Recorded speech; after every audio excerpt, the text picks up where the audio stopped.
신약성경 250페이지 로마서 8장 18절로 25절 교독하도록 하겠습니다. 제가 먼저 읽겠습니다. 생각하건대 현재의 고난은 장차 우리에게 나타날 영광과 비교할 수 없도다. 피조물이 보좌할 바는 하나님의 아들들이 나타나는 것이니 피조물이 허무한 데에 굴복하는 것은 자기 뜻이 아니요 오직 굴복하게 하시는 이로 말미암음이니라.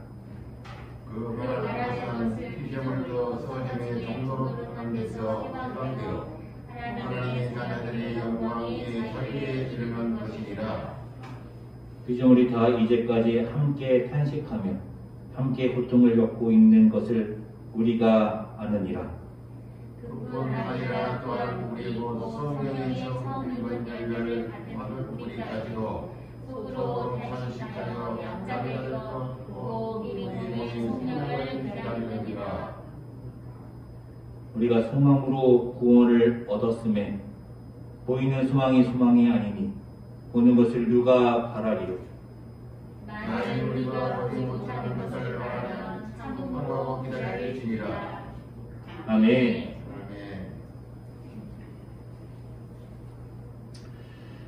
매트릭스라는 영화가 있습니다.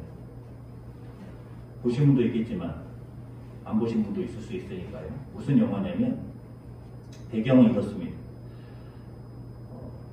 AI, 인공지능 컴퓨터가 개발이 돼서 그러니까 컴퓨터가 자아가 있는 것이죠. 자아가 있는 컴퓨터가 개발이 돼서 이 컴퓨터가 인간과 전쟁을 벌이게 됩니다. 그래서 컴퓨터가, 기계가 인간과의 전쟁에서 이기게 되고 인간이 전쟁하던 중에 이 컴퓨터가 태양을 에너지로 쓰고 있었기 때문에 핵무기를, 핵미사일을 쏴가지고 태양을 없애버려요. 그러니까 이 컴퓨터가 에너지가 필요해서 인간들의 열을 에너지로 쓰게 됩니다. 그래서 인간들을 전부 캡슐에 넣어놓고 그리고 거기에서 에너지를 받는 거예요. 인간들의 열로. 그럼 인간들은 그 캡슐에서 어떻게 사느냐? 인공지능 컴퓨터가 만들어 놓은 가상현실 속에서 사는 거예요. 그것이 배경입니다. 그러니까 이 매트리스라는 것은 가상현실을 뜻해요. 매트리스, 가상현실 속에서 다 모든 사람들이 살고 있는데 맨 앞에 있는 남자, 제일 잘생긴 남자, 이름이 네오입니다. 네오. 그리고 그 오른쪽에 있는 오른쪽에 있는 그러니까 이 사람이 주인공 네오, 그 다음에 이 사람이 오피어스, 이 사람이 사이퍼.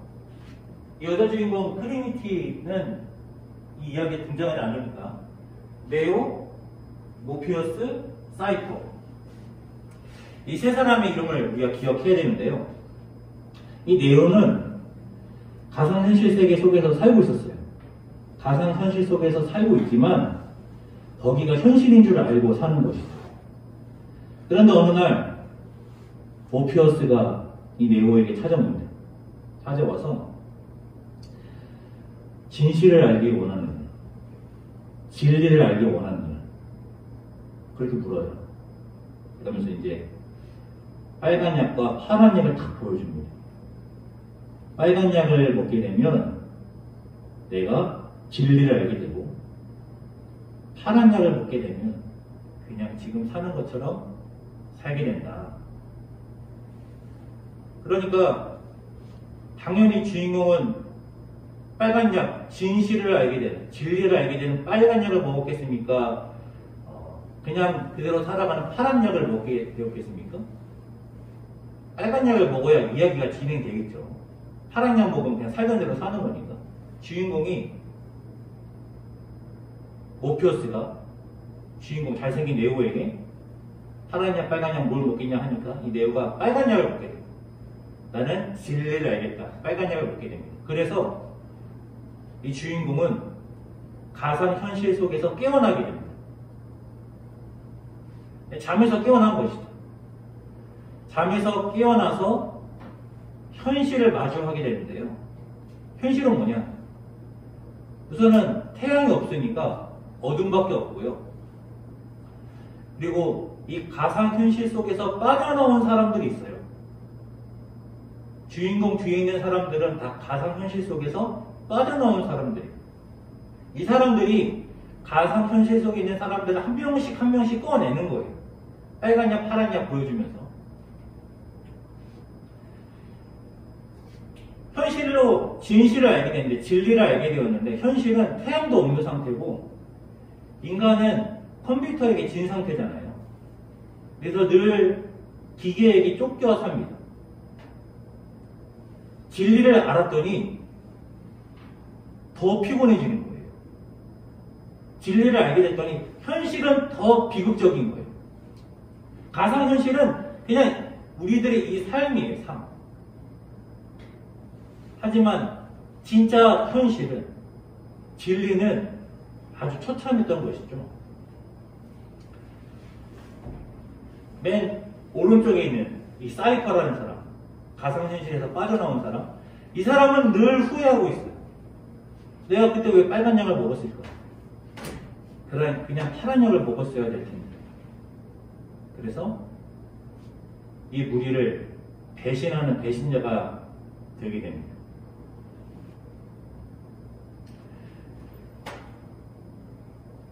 우리 성도님들이라면 빨간 약 드시겠어요?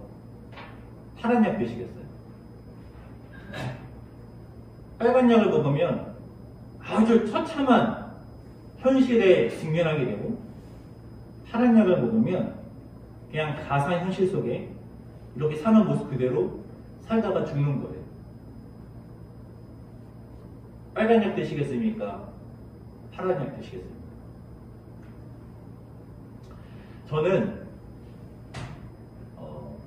전도할 때 간혹 이 영화 이야기를 하곤 해요. 진리를 빨간 약으로 상징하잖아요. 빨간 약을 먹겠느냐? 아니면 파란 약을 먹겠느냐? 근데 이 영화랑 비슷한 것이 있습니다. 진리를, 복음을, 빨간 약을 먹었을 때요, 현실은 어떻게 되나요? 현실은? 한번 말씀으로 가보죠. 로마서 5장 1절. 그러므로 우리가 믿음으로 의롭다 하심을 받았으니 우리 주 예수 그리스도로 말미암아 하나님과 화평을 누리자. 우리가 믿음으로 의롭다 하심을 받았다. 이신칭이 믿음으로 구원을 받았다라는 것이죠. 빨간 약을 먹어서 진리를 알게 되었어요. 구원을 받았어요. 우리가 아직 죄인 되었을 때 그리스도께서 우리를 위하여 죽으심으로 하나님께서 우리에 대한 자기의 사랑을 확증하셨느니라. 우리가 예수 그리스도의 죽으심, 즉 십자가의 은혜로 구원을 받게 된 것이죠. 그러면 이제 우리가 그의 피로 말미암아 의롭다 하심을 받았으니 더욱 그로 말미암아 진노하심에서 구원을 받을 것이니, 곧 우리가 원수 되었을 때 그의 아들의 죽으심으로 말미암아 하나님과 화목하게 되었은즉 화목하게 된 자로서는 더욱 그의 살아나심으로 말미암아 구원을 받을 것입니다. 그뿐 아니라 이제 우리로 화목하게 하신 우리 주 예수 그리스도로 말미암아 하나님 안에서 또한 즐거워하느니라. 예수 그리스도의 십자가로 말미암아 너희가 믿음으로 구원을 받았다.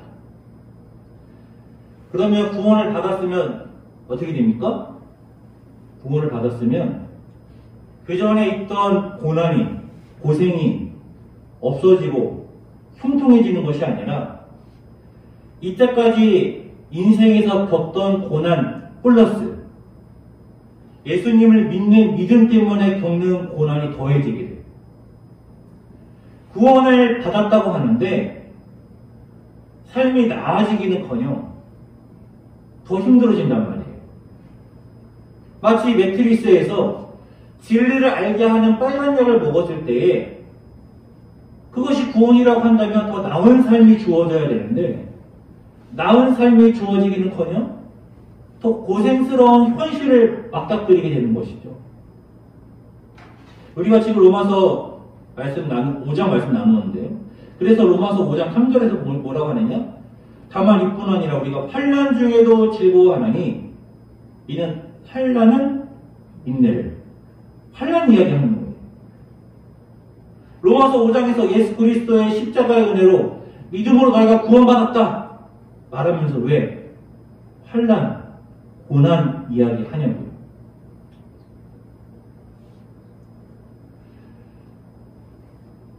환난 중에도 즐거워하나니 환난은 인내를, 인내는 연단을, 연단은 소망을 이루는 줄 알미로다. 사도 바울이 목회를 하면서 정말 고난 가운데 있는 사람에게 1대1로 환난 중에도 즐거워하십시오 그렇게 목양했을지 모르겠습니다. 말씀을 통해서는 환난 중에도 즐거워한다라고 하는데 실제로 고난 가운데 있는 사람에게 그 당사자에게 가서 환난 중에도 즐거워하십시오라고 말할 수 있었는지.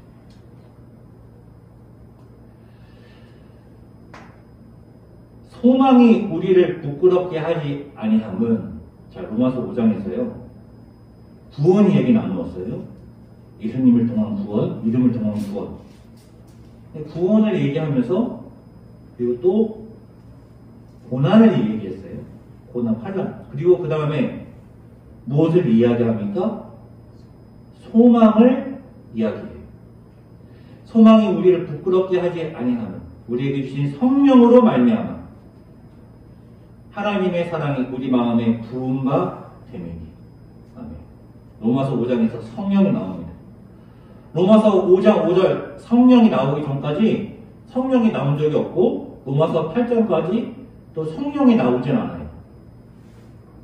로마서 5장 말씀을 나눈 이유가 있는데요. 지금 방금 읽은 말씀 로마서 5장 1절부터 11절 말씀 제가 읽어드렸는데 오늘 본문과 비슷한 이야기들이 나와요. 오늘 본문 로마서 8장 말씀과 로마서 5장 말씀이 비슷해요. 다시 복습하면 로마서 5장에서 무엇이 나왔느냐? 구원, 환난, 고난, 그리고 소망이 나온단 말이죠. 구원이라는 것을 받았다라고 말하는 것입니까?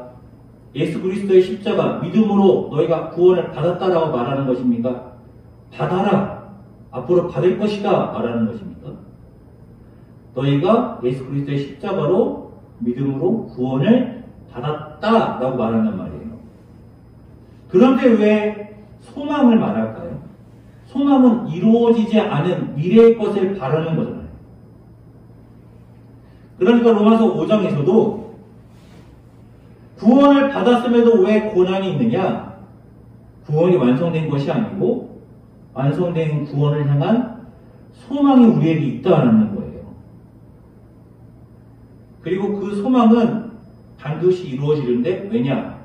성령께서 우리의 마음 가운데 하나님의 사랑을 부으시기 때문에. 아멘.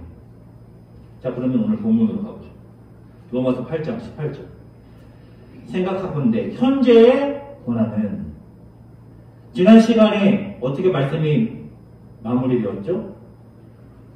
우리가 감당할 수 없는 엄청난 영광이 우리에게 상속되어지는데 그 영광을 상속받으려면 어떻게 해야 된다고 했느냐?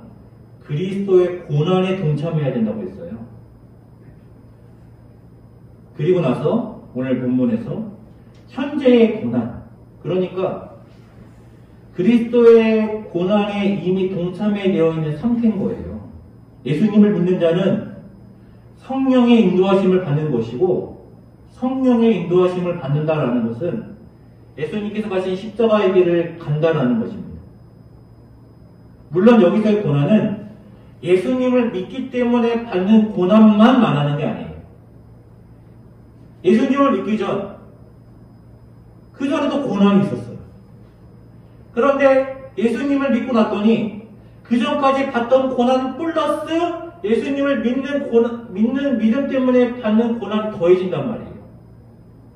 그 고난을 말하는 거예요. 우리들이 겪는 모든 고난. 그런데 이 고난이 우리가 장차 받게 될 우리에게 나타날 영광과 비교할 수가 없다는 거예요.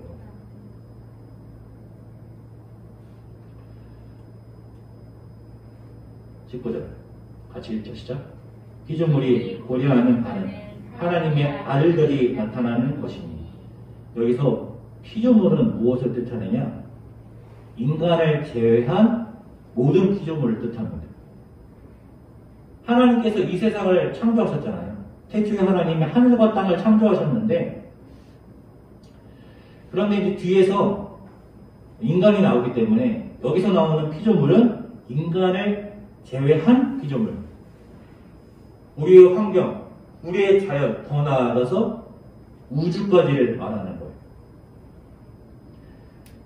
인간을 제외한 모든 피조물들이 하나님의 아들들, 하나님의 아들들은 누구입니까? 예수 그리스도를 믿는 믿음으로 구원받은 하나님의 백성, 양자의 영을 받은, 성령을 받은 사람들 뜻하죠. 그런데 피조물들이 고대한다는 거예요. 하나님이 아들들이 나타날 것을 고대한대요. 우리가 하나님의 아들들이라면, 그러면 피조물들이 고대하고 있는 것이 이루어진 것이죠. 근데 그것을 말하는 것이 아니라 피조물들이 고대하고 있다라는 거예요. 왜냐하면 우리가 하나님을 아버지라고 고백하지만 우리의 구원이 완성되지 않았기 때문에. 그래서 제가 지난 시간에 뭐라고 말씀드렸습니까? 우리의 구원이 완성되지 않았으니까 우리가 지금 하나님을 아버지라고 고백하지만 이 아들됨도 구원의 완성 때에 완성된단 말이에요. 구원을 잃어버릴 수가 있고, 구원을 잃어버리면 아들의 신분도 잃어버리는 것이죠. 그러니까 하나님의 아들들이 나타난다는 것은 정말로 구원의 완성을 말하는 거예요. 피조물들도 구원의 완성을 고대하고 있다는 거예요. 왜냐? 피조물이 허무한데 굴복하는 것은 자기 뜻이 아니요 오직 굴복하게 하시는 이로 말미암음이라. 이것은 이제 창세기 3장을 바울이 주석하고 있는 거예요. 아담과 하와가 하나님의 뜻에 불순종하고 나서 에덴에서 쫓겨나죠. 그냥 쫓겨날 뿐만 아니라 하나님께서 아담과 하와에게, 뱀에게 저주하신단 말이에요. 인간을 저주할 때에 그 저주가 피조물에게도 이미 있다라는 거예요. 이런 것이죠. 너가 땅이 너에게 가시덤불을 낼 것이다. 네가 땀 흘려야 소출을 얻을 것이다. 이렇게 아담을 저주하잖아요. 그 저주 속에 피조물도 하나님께 굴복되어졌다는 거예요. 허무한데 굴복하게 되었다는 거예요. 로마서 8장 20절은 창세기 3장에 대한 바울의 주석인 것이죠.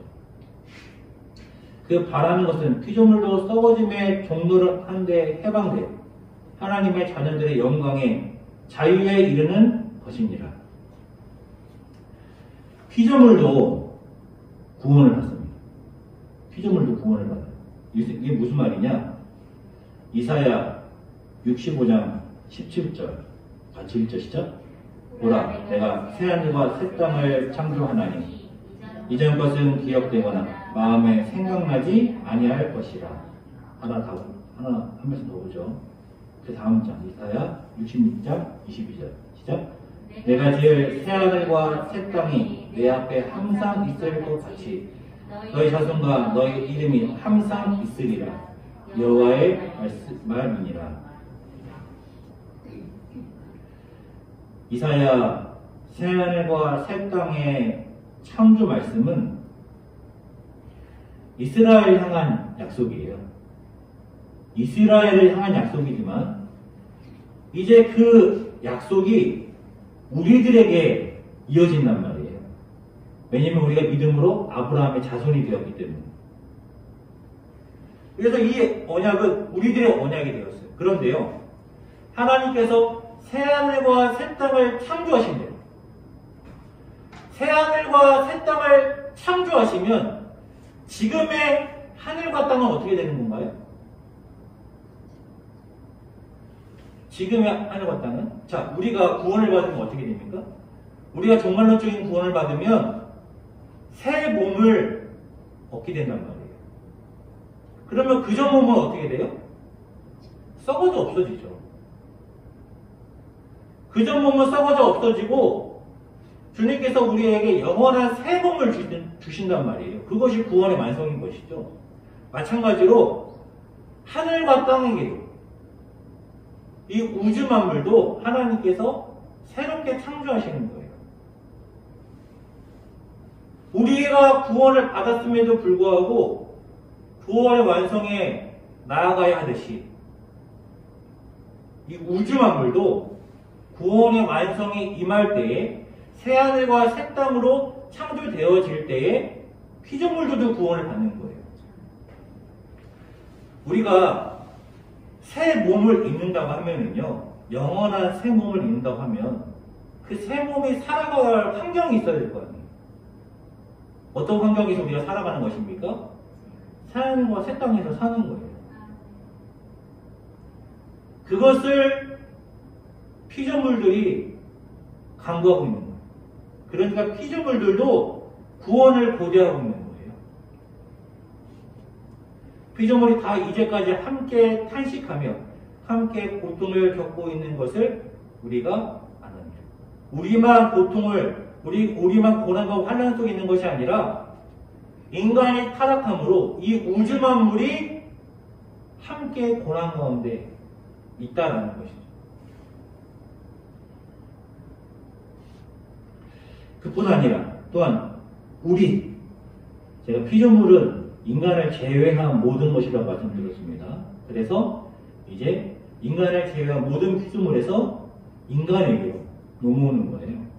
그뿐 아니라 또한 곧 성령의 처음 익은 열매. 성령의 처음 익은 열매. 성령의 처음 익은 열매를 받은 우리까지도 속으로 탄식하여 양자될 것, 곧 우리 몸의 속량을 기다리느니라. 분명하게 말하고 있죠. 우리도 양자될 것을, 몸의 속량을 기다리고 있다. 우리가 지금도 양자가 맞지만 하나님을 아버지라고 부르지만 부활의 완성에 이를 때에 우리의 아들됨도 완성되는 거란 말이에요. 분명하죠. 그러니까 로마서에서 예수 그리스도의 십자가로 구원 받았다 이것만 말하지 않는단 말이에요. 로마서에서는 분명하게 이미 받은 구원과 앞으로 받을 구원을 말하고 있어요. 이렇게 분명하게 말하고 있어요. 자, 그런데 오늘의 은혜 포인트입니다. 성령의 처음 익은 열매가 뭐냐? 하나님께서 우리에게 성령을 부으셨는데요. 그 성령께서 우리에게 열매를 맺는단 말이에요. 그 열매가 뭐냐? 오늘의 은혜 포인트인데 한번 보죠. 성령께서 우리 안에서 열매를 맺으시는데 어떤 열매를 맺으시느냐? 하나님의 사랑을 우리 마음에 부으시는 거예요. 성령님께서 우리에게 첫 열매를 맺으시는데 그 열매가 뭐냐? 죄와 사망의 법에서 우리를 해방시키시는 거예요. 율법의 요구를 이루시는 거예요. 우리 안에 생명과 평안을 주시는 거예요.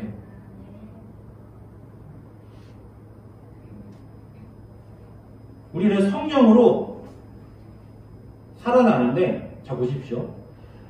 우리가 아는 말씀이죠. 영은 이로 말미암아 살아있는 것인데, 우리의 몸은 죄로 말미암아 죽지만 우리 안에 있는 성령은 죽지 않고 살아계셔서 그 영으로 말미암아 성령으로 우리가 부활하게 된다는 거예요.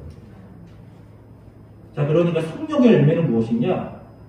우리가 이미 구원받았지만 구원의 완성까지 나아가야 되잖아요. 구원 받았는데 우리는 구원을 확신할 수 있어요. 왜냐하면 성령의 열매로 구원의 완성과 연결되어 있는 거예요. 우리의 몸이 죽는다 할지라도 우리 안에 있는 성령은 죽지 않으시는 거예요. 그래서 우리가 우리 안에 있는 성령으로 말미암아 부활하게 되는 거예요.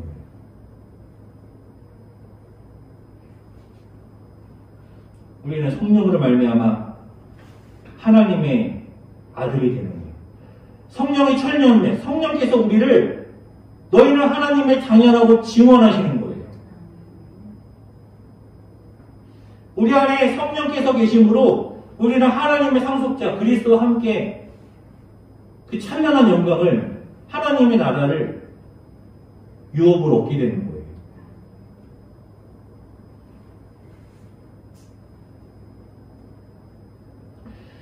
함께 읽죠. 시작. 우리가 소망으로 구원을 얻었으며 보이는 소망이 아니니 보는 것을 누가 알아요? 성경의 철멸매가 무엇이냐? 천국이 뭐냐? 알 수가 없어요. 천국이 뭐냐?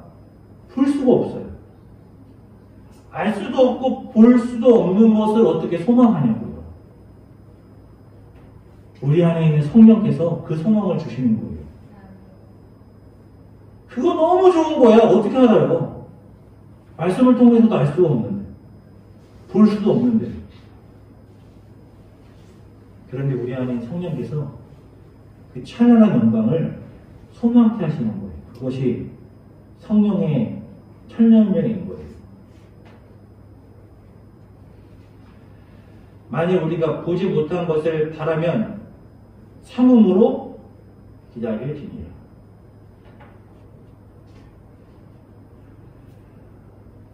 우리가 처음에 매트리스라는 영화로 말씀을 시작했어요. 가상현실 속에 사람들이 살아가고 있는데 그 가상현실 속에서 빠져나온 사람들이 다시 가상현실 속으로 들어가서 빨간 약 먹여가지고 한 명씩 구출한다는 거예요. 저 같으면요, 빨간 약 먹으면 가상현실에서 나오고 파란 약 먹으면 그냥 사람대로 가상현실 속에 살아간다면 저는 파란 약 먹습니다. 왜요? 빨간 약 먹으면요 더 비참한 현실을 맞게 돼요. 좋아질 게 전혀 없고 오히려 고난이 더해지는 거예요. 그리고 가상현실에서 빠져나와서 기계랑 싸울 겁니까? 싸울 수가 없어요. 싸우면 100% 져요. 그럼 왜 나와야 되죠? 비참한 현실만 남아있는데. 근데 우리들의 구원이 매트리스라는 영화가 비슷한 거 아니냐? 완전 다릅니다. 왜냐하면요, 빨간 약 먹었을 때, 예수 그리스도의 십자가의 은혜로 구원 받았을 때, 지금까지 받았던 고난 플러스 믿음으로 받는 고난이 더해져서 더 고생스러운 것처럼 보여요. 그렇지만 그것을 끝나지 않는단 말이에요. 매트리스에서 인간이 기계와 싸워서 이길 수 없지만 우리는 사탄 마귀와 싸워서 이기는 거예요. 매트리스의 현실은 그냥 고난 가운데 살다 죽는 것이지만 우리들은 하나님께서 이기게 하시고 감당 못할 은혜로 우리들에게 보상해 주신단 말이에요. 그러니까 바울이 말하는 건 뭐예요? 결국은 참아라 이거예요. 참아라. 로마서 5장 말씀 나눌 때도 말씀을 드렸었는데요. 목회자의 가장 큰 관심은, 물론 모든 목회자는 아니겠지만 제가 봤을 때 성경의 목회자의 관심은요, 구원받은 성도가 끝까지 구원으로 나아가는 거예요. 그리고 가장 큰 걸림돌은 고난이에요. 저의 가장 큰 관심사도 무엇이냐? 우리 남성교회 공동체가 구원으로 나아가는 거예요. 가장 큰 걸림돌은 고난이에요. 그 고난의 문제를 어떻게 해결할 것인가? 히브리서는 권면하기도 하고 질타하기도 하고 어떨 때는 아주 강하게 경고하기도 하고 마치 협박하듯이 그렇게 하는데 바울은 너희가 넉넉히 이긴다는 말이에요. 넉넉히 이긴다. 왜냐? 하나님의 사랑은 너무 크니까. 그리고 로마서 8장에서 뭐라고 말합니까? 너에게 주어질 그 놀라운 유업을 앞두고 어떻게 고난 가운데 넘어지겠느냐? 너희가 받게 될 그 영광은 지금의 고난과는 비교할 수 없을 만큼 너무너무 좋은 것인데 너희 안에 성령께서 너희를 인도하시면서 그 하나님의 나라를 소망케 하시는데 어떻게 그 고난을 못 참을 수 있겠느냐? 그러니까 참아라라는 것이죠. 바울의 가장 큰 관심도 그리스도인들이 고난 가운데 승리하는 거예요. 왜냐하면 구원으로 나아가는 데 있어서 고난이 가장 큰 걸림돌이니까. 사랑하는 성도 여러분, 우리가 고난 가운데 있으면요, 뭘 생각하느냐? 이 고난이 해결됐으면 라고 생각하는 거예요. 이 고난이 해결됐으면. 때론 아니 왜 내가 예수님 믿는데 이런 고난이 오는 거지? 때론 하나님이 나에게 이런 고난을 왜 주신 거지?